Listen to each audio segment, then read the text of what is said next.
Halo sahabat pemasyarakatan, kembali lagi dengan saya Azahra dan saya Widya, hadir membahas berita pemasyarakatan terbaru dari seluruh Indonesia yang telah kami rangkum dan sajikan untuk Anda. Dan inilah Apa Kabar Pemasyarakatan. Berita yang pertama, Menteri Hukum dan HAM Yasona Halauli bersama sejumlah pejabat lainnya mengikuti rapat kerja dengan Komisi 3 DPR pada Rabu 12 Juni lalu. Ya, pada rapat kerja tersebut membahas rencana kerja anggaran kementerian lembaga dan rencana kerja pemerintahan lembaga tahun anggaran 2025 serta pemeriksaan BPK tahun 2022. Menteri Hukum dan Hak Asasi Manusia Yasona Halauli menegaskan 7 target kinerja pemasyarakatan dalam rapat dengar pendapat bersama Komisi 3 DPR RI. 7 target kinerja pemasyarakatan tersebut adalah penanganan overcrowding, pembaruan peraturan pasca Undang-Undang Pemasyarakatan, peningkatan kualitas pembimbing kemasyarakatan, pembinaan narapidana, perubahan organisasi dan tata kerja serta eselonisasi perubasan, implementasi pendidikan anak, serta rehabilitasi narkotika narapidana. Yasona menyebut peningkatan kualitas pembimbing kemasyarakatan sangat berkaitan dengan penerapan KUHP terbaru yang mengedepankan konsep keadilan restoratif. Di sisi lain, pembangunan lapas dan rutan menjadi prioritas untuk menangani isu overcrowding dalam menjalankan fungsi pemasyarakatan. Secara umum, rapat dengar pendapat ini membahas rencana kerja dan anggaran pada tahun 2025 dan tindak lanjut hasil pemeriksaan BPK tahun 2022. Hasil rapat dengar pendapat ini diharapkan dapat meningkatkan sistem peradilan pidana dan pemasyarakatan di Indonesia. Ya, selanjutnya, warga binaan menyambut meriah momen Idul Adha 1445 Hijriah di UPT Pemasyarakatan. Momen ini menjadi bagian tak terpisahkan dari pembinaan kepribadian warga binaan, serta sebagai sarana refleksi diri kepada Sang Pencipta. Sukacita Hari Idul Adha 1445 Hijriah turut dirasakan oleh warga binaan di UPT Pemasyarakatan seluruh Indonesia. Perayaan Idul Adha di UPT Pemasyarakatan dilaksanakan dengan sholat Id berjamaah, penyerahan hewan kurban yang dilanjutkan dengan penyembelihan hewan kurban, lalu dagingnya diolah agar dinikmati bersama-sama. Idul Adha merupakan salah satu bentuk pemenuhan hak warga binaan, khususnya mereka yang beragama Islam, agar tetap bisa menjalankan ibadah dan hari besar keagamaannya secara aman dan nyaman. Di sisi lain, perayaan tersebut menjadi bagian tak terpisahkan dari pembinaan kepribadian yaitu kerohanian yang dilakukan di UPT Pemasyarakatan. Idul Adha tahun 2024 ini diharapkan menjadi momentum agar warga binaan dapat berubah ke arah lebih baik dan siap untuk kembali ke tengah-tengah masyarakat. Ya, bersama dengan jajaran, Sekretaris Direktorat Jenderal Pemasyarakatan, Supriyanto mengunjungi Lapas Luwuk pada Kamis 13 Juni lalu. Ya, pada kunjungannya kali ini untuk meresmikan gedung pelayanan terpadu satu pintu dan klinik Pratama Rawat Jalan yang ada di Lapas Luwuk. Sekretaris Direktorat Jenderal Pemasyarakatan Supriyanto meresmikan ruang pelayanan terpadu satu pintu atau PTSP dan klinik Pratama Rawat Jalan pada Lapas Kelas 2B Luwuk. Supriyanto menyebut bahwa peresmian PTSP merupakan salah satu inovasi Lapas Luwuk yang selaras dalam upaya pemenuhan hak publik untuk memberikan efisiensi, transparansi, dan peningkatan kualitas pelayanan publik. Di sisi lain, klinik Pratama Rawat Jalan merupakan pemenuhan hak kesehatan bagi warga binaan.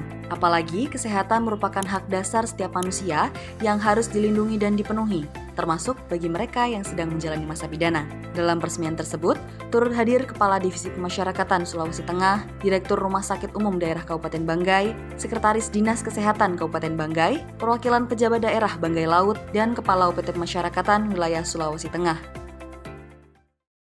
Ya, momen penuh haru dan kebahagiaan warnai 15 warga binaan Lapas Kelas 1 Madiun, Jawa Timur.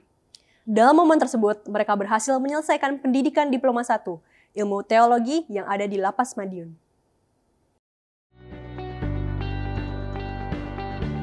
Belas warga binaan Lapas Kelas 1 Madiun berhasil menyelesaikan pendidikan Diploma 1 Teologi dan akhirnya menjalani proses wisuda.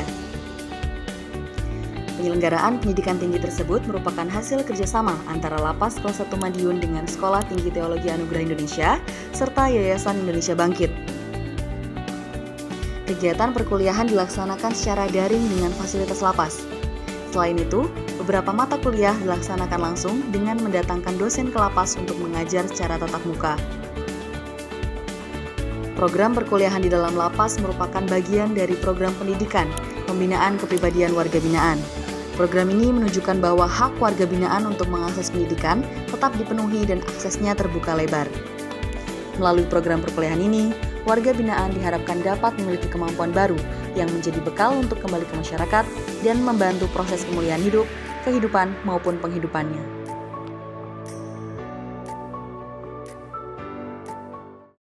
Berita selanjutnya pemirsa, Lapas Narkotika Bangli menerima kunjungan 50 siswa sekolah menengah atas 1 Susut Kabupaten Bangli pada Kamis 13 Juni lalu. Ya, kedatangan siswa tersebut disambut hangat oleh Kalapas Narkotika Bangli, Maruli Simbolon dalam rangka peringatan Hari Anti Narkoba Internasional. Lapas Narkotika kelas 2A Bangli menerima 50 siswa yang tergabung dalam kelompok siswa peduli AIDS dan narkoba bersama dengan para guru dan kepala sekolah SMA Negeri 1 Susut.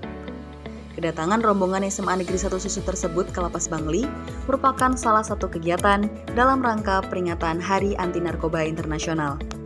Dalam kesempatan tersebut, para siswa mendapatkan pengalaman langsung dengan melihat proses pembinaan warga binaan tindak pidana narkotika di dalam lapas. Program pembinaan tersebut antara lain rehabilitasi dan pembinaan kemandirian untuk meningkatkan kemampuan ekonomi warga binaan. Selain berkeliling di area lapas, rombongan SMA Negeri 1 Susut juga mendapatkan materi tentang bahaya narkoba dan peran lapas dalam pencegahan dan pemberantasan penyalahgunaan dan peredaran gelap narkoba. Melalui kegiatan kunjungan ini, siswa SMA Negeri 1 Susut diharapkan dapat menjauhkan diri dari narkoba dan memperoleh pengalaman berharga tentang kegiatan pembinaan di Lapas Bangli, sehingga masyarakat dapat kembali menerima warga binaan di tengah-tengah mereka.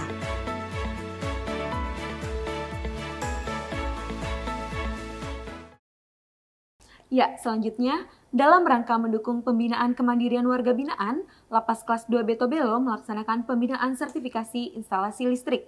Bekerjasama dengan Balai Pelatihan Vokasi dan Produktivitas Ternate, pembinaan ini bertujuan untuk meningkatkan kreativitas serta mempersiapkan keahlian warga binaan sebelum kembali ke masyarakat.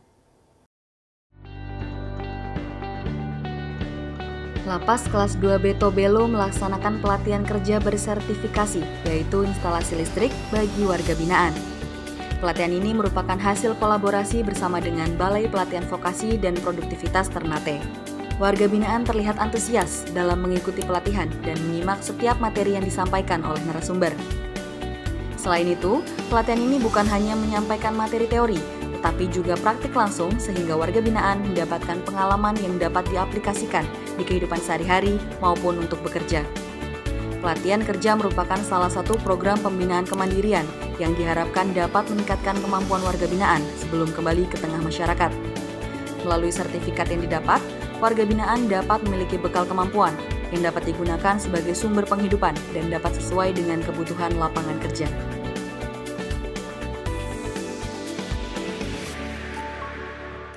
Sahabat pemasyarakatan, sebelum mengakhiri episode kali ini, mari kita saksikan bersama penampilan musik yang berjudul Bersinar Abadi, karya warga binaan Rumah Tahanan Negara kelas 2B Bangli. Ya, ikuti update perkembangan seputar pemasyarakatan pada media sosial kami di bawah ini. Demikian rangkuman berita yang dapat kami sampaikan. Saya Azahra dan saya Widya, mewakili kerabat kerja yang bertugas. Mohon undur diri dan jangan lupa saksikan terus Apa Kabar Pemasyarakatan. Pemasyarakatan pasti.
lakukan